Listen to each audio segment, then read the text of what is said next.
Welcome to From the Garden, where we share tips and techniques to make your garden more successful. So let's learn more so we can grow more. Frequently, after you plant seeds, the growing seedlings get too crowded for their roots to grow deep and get the nutrients they need.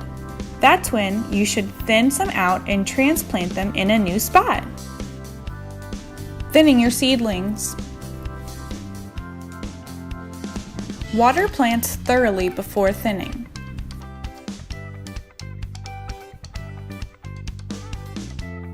Choose larger and healthier seedlings to keep. Identify proper spacing for plants from the seed packet.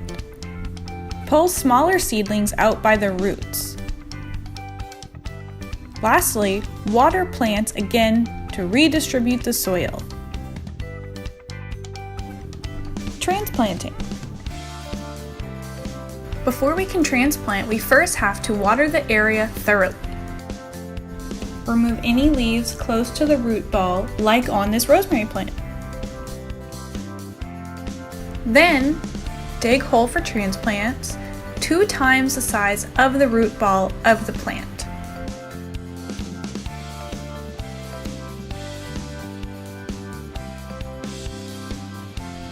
Plant seedlings with the root ball slightly below the surface. Cover roots loosely with soil. Don't pack it down. If you are planting seeds, follow directions on seed packets for spacing and proper depth for seeds. Then, label the plant so you know what's growing where.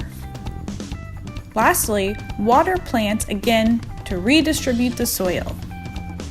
Now, use these tips to grow your own edible garden. The LSU AgCenter offers SNAP-Ed nutrition education programs.